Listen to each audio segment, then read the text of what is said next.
আসসালামু আলাইকুম guys. Hello. আমি ঈদের জন্য কিছু হিজাব অর্ডার করেছিলাম।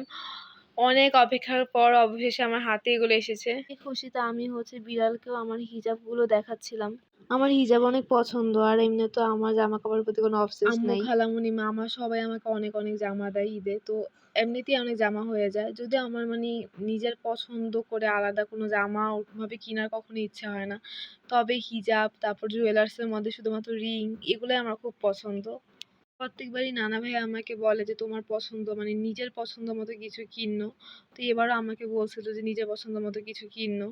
নানা ভাই এমনিতেও জামাও দেয় আবার এমনিতে আলাদা বাজেট দেয় যে তুমি তোমার নিজের পছন্দ মতো কিছু কিনো। তো আমার সবচেয়ে বেশি পছন্দ প্রত্যেকবারই হিজাব কিছু কেনা হয় বা পছন্দের মধ্যে রিং কিনি।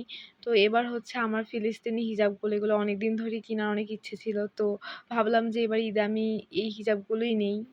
সকাল থেকে আম্মু আমাদের সব গাছগুলো একটু ছাঁটাই করতেছিল। কারণ আমার নানুর বাড়ি চলে যাবো। তো আমি অনেক বেশি টেনশনে ছিলাম যে আদৌ কি রিসিভ করতে পারবো কিনা বা অর্ডারটা কি ক্যানসেল করা লাগবে কিনা। উনারা অনেকদিন ধরেই বলছিল যে দিবে, দিবে। আজ নয়তো কাল এরকম করে, করে অবশেষে দিল। এর মধ্যে আমার আম্মু আমাদের গাছের মেহেদি ব্লেন্ড করে আমাকে দিয়েছে। তো আমি সেইগুলা নখে দিয়ে বসে, বসে টেনশন করতেছিলাম। অবশেষে অবশেষে পেয়ে এখন আমি একটু টেনশন মুক্ত। পার্সেলটা খোলার সময় আমি অনেক বেশি এক্সাইটেড ছিলাম। কারণ আমার একদমই আশা ছিল না যে এটা আমি হাতে পাবো নানুর বাড়ি যাওয়ার আগে। কার, কার ফেভারিট জিনিস শপিং করা শেষ আর কার, কার ঈদের শপিং ডান কমেন্টে জানাবেন। তো দোয়া করি যেন সবার ঈদ অনেক, অনেক ভালো কাটে। সবাইকে অগ্রিম ঈদ মোবারক এবং আল্লাহ হাফেজ সবাইকে।